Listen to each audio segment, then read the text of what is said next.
I remodeled the family home for my mother so she could live better, but my sister-in-law moved her son and family in and put my mother in a nursing home. She no longer needs so much space. The next day, they had a surprise when someone knocked on the door. I never imagined that my gesture of love towards my mother would end up becoming a family nightmare. I'm 38 years old and work as an architect in a renowned firm in the capital. My professional life has brought me successes I never dreamed of, but it has also distanced me from the most important thing, my family, especially my mother. Every time I visited her, I felt a pang of guilt seeing how she aged while I built my career far away from her. The house where I grew up was always a refuge for all of us. My father bought it with his life's work, and when he passed away 5 years ago, he left us that legacy full of memories. A 2-story house with a small front garden and a backyard where we celebrated every birthday. It was perfect in our memories, but the reality was that it was deteriorating year after year. Mom, at 72 years old, still lived there alone. She refused to leave it, even though the stairs were increasingly difficult for her to climb. The pipes made strange noises at night. The paint was peeling on the walls, and dampness was starting to appear in the corners of the bedrooms. But for her, every crack held a story. Every wall was a witness to our lives. My younger brother Carlos married Veronica 7 years ago. From the beginning, our relationship with her was tense. She always commented on how underutilized Mom's house was, or how an older person doesn't need so much space. Little phrases that hinted at her true way of thinking. They lived in a rented apartment 20 minutes away, but Veronica never hid her desire to move to a bigger place. I lived 3 hours away in another city and could only visit Mom once a month. Each visit was a reminder of how quickly time passes and how the people we love become more fragile without us realizing it. During my last visit, I found Mom struggling to change a light bulb in the ceiling. She had climbed onto a wobbly chair, and I scared her so much that I almost made her fall. That night, while we shared tea in the kitchen, she confessed something that broke my heart. "I feel so alone in this big house, son, but I don't want to leave. Your father is here. You are here when you were little. I couldn't live anywhere else." Her words hit me like a slap. I had been so busy building my life that I hadn't realized what really mattered. That same night, I made a decision. I would completely remodel the house to make it safe and comfortable for her. I would use my savings, ask for leave from work, do whatever it took. The next day, I told Carlos about my idea. He seemed enthusiastic, although he mentioned that he couldn't help financially. That was fine. I would take care of it. But when he told Veronica, she appeared immediately with a smile I had never seen before.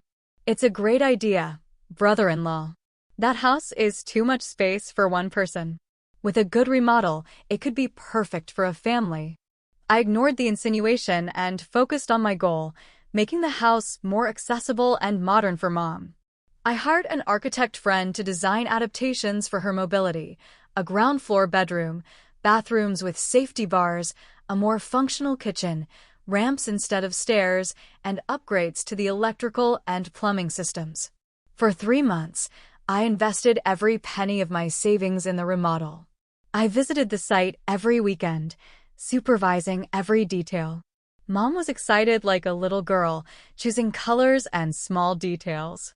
Carlos would show up occasionally, showing superficial interest, always accompanied by Veronica, who took pictures of everything and asked strange questions about the dimensions of the rooms. I had to make many sacrifices. I asked for an advance on my salary, sold my car for a more economical one, and even gave up a vacation I had been planning for a long time. But every sacrifice was worth it when I saw Mom's eyes shining as she imagined living in her renovated house. The work was finished just as I was assigned an important project abroad. It was an opportunity one couldn't refuse. 3 weeks in Brazil to supervise a construction that would be a milestone in my career. I left Mom settled in her new house, with everything working perfectly. The last night before my trip, we had a glass of wine on her new terrace. The stars shone above us, and Mom squeezed my hand tightly. You have done more than any son would do, my love. This house will be a home again thanks to you. I left the next day with a full heart. During the first few days in Brazil, I received messages and photos from Mom showing me how happy she was in her renovated house. But after a week, the messages became strange, shorter, as if someone else was writing them. And then one night, I received a call that chilled me to the bone. Son, forgive me. I don't know how to tell you this, but your brother and Veronica are moving in here with the children. They say it's temporary, but they've already brought a lot of things, and I don't know what to do. Mom's voice trembled. I tried to calm her down. I promised her that I would fix everything as soon as I returned, but I was trapped on another continent with a contract that I couldn't break without serious consequences for my career. During the following 2 weeks, the calls became less frequent. When I managed to communicate, Veronica always answered, saying that Mom was busy or resting. My worry grew every day. Finally, I finished my work and took the first available flight. What I found when I returned 3 weeks later was something I could never have imagined. After an exhausting trip, I arrived directly from the airport to the family home. From the street, I noticed the first changes. An SUV I didn't recognize was parked in the driveway, and there were toys scattered around the front garden that my mother always kept impeccable. The swing I had installed especially for her had been replaced by a plastic playhouse for children. My heart was pounding as I walked towards the front door. It was strange to feel like an intruder in the house where I grew up. I rang the doorbell, the same one I had changed just a month ago, and waited with a mixture of anxiety and rage growing inside me. The door opened, and Veronica, my sister-in-law, appeared. Her hair was pulled back, and she was wearing a housecoat as if she were the owner of the place. Her expression went from surprise to disgust in a second. Well, we weren't expecting you to arrive so soon. You could have let us know. Her tone was that of someone who had been interrupted on their property. I didn't answer immediately, trying to contain my rage. I entered without waiting for an invitation, and what I saw left me speechless. The house I had remodeled with so much care was completely transformed. The furniture adapted for my mother's comfort had disappeared, replaced by modern sofas and a huge television. The walls I had painted in soft tones were now decorated with photographs of my brother's family. There was no trace of the photos of our parents that had always been there. "Where's my mother?" I finally asked, controlling my voice. Veronica shrugged as she picked up toys from the floor. "Your brother is working. He'll be here for dinner. You should come back then." "You haven't answered me. Where's my mother?" At that moment, a boy of about 5 years old, my nephew, ran down the stairs, followed by a little girl. Both passed by me without recognizing me and went to the kitchen. From the upper floor, I heard unfamiliar voices. "Who else lives here now?" I insisted, feeling the rage rising in my throat. Veronica sighed theatrically. "Our eldest daughter and her husband moved in with us temporarily. They're saving for their own house." I went upstairs without asking permission. The master bedroom, the one that had been my parents' and then adapted especially for my mother, was now occupied by a young couple. The special medical bed I had bought had been replaced by a king-size bed.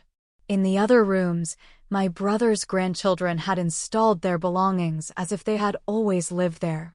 I went downstairs, shaking with anger. Veronica was waiting for me in the living room with her arms crossed. Her defiant expression infuriated me even more. "I'll ask you one last time. Where's my mother?" She looked away, feigning interest in something outside the window. "Your brother considered it best for everyone that your mother be in a place where they could take care of her properly. She's at the Golden Valley residence.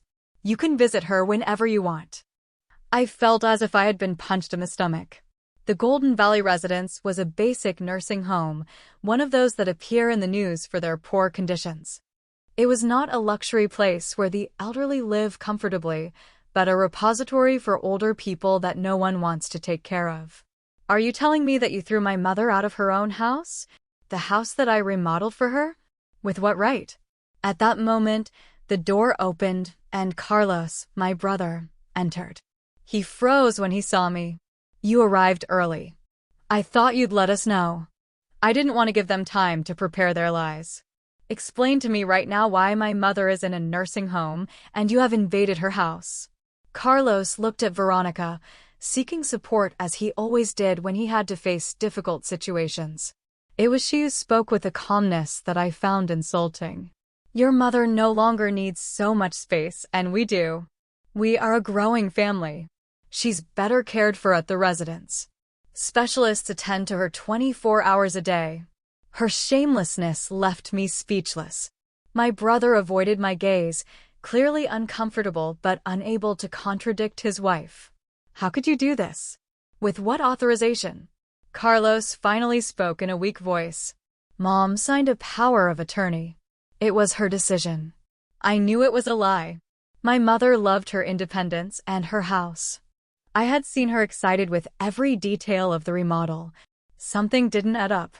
"I want to see that document now." Veronica gestured to Carlos, who took a folder out of a drawer and handed it to me. It was a broad power of attorney authorizing Carlos to make decisions about our mother's property and well-being. The signature looked authentic, but I knew my mother well. She would never have signed something like that voluntarily. "This document is from last month, just when I was out of the country." Veronica shrugged again with a barely concealed smile. "Your mother understood that this was the best solution for everyone. She could no longer maintain such a large house, even with your improvements." The way she pronounced improvements made me understand that she had despised my work from the beginning. Everything had been planned. I left the house without saying goodbye, heading straight for the Golden Valley residence. The place was as depressing as I imagined. Institutional green walls, a smell of cheap disinfectant, and elderly people sitting in wheelchairs staring at nothing. I asked for my mother and was guided to a room shared with another elderly woman. I found her sitting by the window, looking at the small garden of the nursing home. She had lost weight, and her gaze was dull. When she saw me, her eyes lit up for a moment and then filled with tears. "Forgive me, son." I didn't know what to do. I hugged her tightly, holding back my own tears. My mother, always so strong, seemed to have given up. She told me how one day, while I was in Brazil, Carlos and Veronica showed up with suitcases, saying that they would stay temporarily while they fixed their apartment. In a matter of days, the house was full of people. They made her feel uncomfortable in her own home. One morning, Carlos asked her to sign some papers, assuring her that they were to update the house insurance. She signed without reading, trusting her son. Days later, they told her that they had found a perfect place for her where she would have company and medical care. When she wanted to refuse, they told her that she could no longer legally decide. "I tried to call you, but Veronica was always close. They changed the password on my phone and took away my charger. They said it was for my own good, that I stressed myself out too much with technology." Every word from my mother broke my heart and fueled my rage. I promised her that I would fix everything, that she would come home soon, but I didn't even know how to fulfill that promise. The next day, I visited a lawyer specializing in elder rights. He reviewed the power of attorney and gave me little hope. "This document seems legal. Your brother now has the authority to make decisions about your mother's property and care. We could challenge it, alleging manipulation, but it would be a long and costly process." "How long?" I asked desperately. "With the courts overloaded, we could be talking about 1 or 2 years, and in the meantime, the situation wouldn't change." I felt powerless for the first time in my life. I had built buildings, managed million-dollar projects, but I couldn't get my own mother out of a depressing nursing home or recover the house that I myself had remodeled. For the next few days, I investigated everything I could. I talked to the neighbors, who confirmed that Veronica had been measuring the house and taking pictures long before the remodel. One of them even heard her say, "When the old woman is gone, all this will be ours." I also discovered that my brother had serious financial problems. He had lost money in risky investments and had significant debts. The family home, now renovated, was a valuable asset that could solve his problems. One night, while reviewing the original property documents in search of a solution, I found something interesting in my father's will. There was a clause we had never noticed, something that could change everything. I didn't have to wait for justice to act. There was a faster way to resolve this, and I had it in my hands. The next morning, I showed up at the family home unannounced. This time, I didn't ring the doorbell. I used my key. Veronica's surprised face when she saw me enter with a man in a suit and a briefcase was priceless. What's the meaning of this? Who is this man? You can't just enter our house like this. The man accompanying me smiled slightly and extended his hand. Good morning, ma'am. I'm Notary Ramirez. I'm here for legal matters related to this property. Veronica looked around, seeking support. Carlos appeared from the kitchen with a confused expression. What's going on here? I told you should let us know before coming. I haven't come to ask permission, Carlos. I've come to do justice. I took a folder with documents out of my briefcase and placed it on the table. The notary sat down and began to organize them methodically. Veronica crossed her arms with her characteristic arrogance. You have nothing to do here anymore. The documents are clearly in Carlos's name. Your mother signed voluntarily. Yes, those documents. I smiled for the first time in days. They're very interesting, but there's something you should know about this house. The notary signaled me, and I began to explain what I had discovered. When I decided to remodel this house, I not only thought about making it more comfortable for Mom, but I also wanted to protect her legally. Before starting the work, I established an irrevocable trust. Veronica's face paled slightly. What? An irrevocable trust. The house is protected under a legal instrument that establishes that, although the property still belongs to my mother, it is intended exclusively for her use and well-being. Carlos and I are trustees, but we cannot make decisions that go against the main objective, Mom's well-being. The notary opened his briefcase and took out more documents. Indeed, this trust was legally established 4 months ago, before the renovations. According to the terms, the property cannot be used for the benefit of third parties without the express consent of Mrs. Elena Martinez and the joint signature of both trustees. Carlos seemed genuinely surprised. Veronica, on the other hand, was beginning to show signs of nervousness. That can't be legal. We have a power of attorney signed by Elena that gives us authority. The notary nodded understandingly. That power of attorney would be valid for other matters, but it cannot override a previous irrevocable trust. Moreover, ma'am, any document signed under duress or deception is legally invalid. Veronica turned to Carlos furiously. Did you know anything about this? Carlos shook his head, as confused as she was. Of course I didn't know anything. He had never worried about the legal details of the family property. You planned it all from the beginning, didn't you? I said, looking directly at Veronica. You always wanted this house. You saw the opportunity when I announced the remodel. Veronica tried to regain her composure, but her voice trembled slightly. You're exaggerating. We just wanted to help your mother. She's better cared for at the residence. The notary cleared his throat and continued. I must also inform you that I have reviewed Mrs. Elena's admission to the residence. Given that she was admitted without the informed consent of all the trustees, that act could constitute a case of elder abuse and fraud. The word fraud dropped like a bomb in the room. Carlos looked at Veronica and then at me, beginning to understand the seriousness of the situation. You have exactly 24 hours to vacate this house, I said calmly. You can take your personal belongings, but nothing else. If you don't, I will file formal charges for elder abuse, fraud, and misappropriation. Veronica rose abruptly, her face red with anger. You can't do this. We have rights. Carlos, tell your brother something. For the first time in years, I saw my brother hesitate. He looked at the documents on the table, then at his wife, and finally at me. Is it true about the trust? He asked me directly. Completely legal and verifiable. Dad always taught us to protect the family, Carlos. That's what I did. The tension in the room was palpable. Carlos seemed to be fighting an internal battle. Veronica, I think we should talk in private. Talk about what? There's nothing to talk about. This is our house now. Carlos looked at her with an expression I had never seen before, serious, determined. No, Veronica, this is my mother's house. It always has been. I felt a pang of hope. Perhaps my brother was finally seeing the truth. Veronica left the room furiously, followed by Carlos.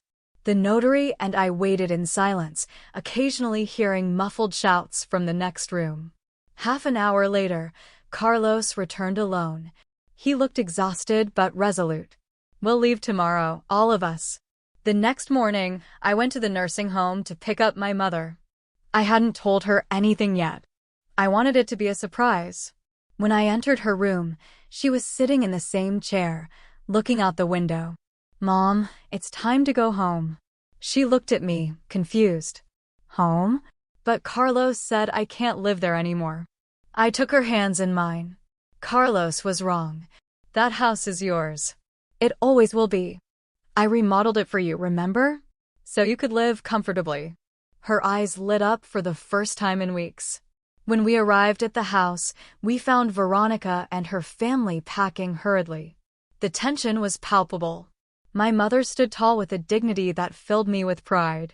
Upon seeing my mother, Veronica tried to ignore her, but Mom stood in front of her. This house has room for everyone, but not for cruelty. If you ever want to visit us, the doors will be open. But you will never again try to take what is mine. Veronica didn't answer. They finished packing in silence and left that same afternoon. Carlos said goodbye to Mom with a timid hug and told me in a low voice, I'm sorry. I knew our relationship would never be the same again, but at least he had acknowledged his mistake. In the following weeks, I reorganized my life. I reached an agreement with my company to work remotely 3 days a week. I rented a small apartment near Mom's house to keep an eye on her while maintaining her independence. Poetic justice arrived in unexpected ways. A month later, Veronica lost her job when they discovered that she had been falsifying reports to obtain extra commissions. Curiously, it was one of Mom's neighbors who reported her. Carlos came to visit us one Sunday. He was alone and seemed different, more mature. He and Mom had a long private conversation. I don't know what they said, but when they came out, they both seemed calmer. This experience taught me that sometimes the family we choose treats us better than blood.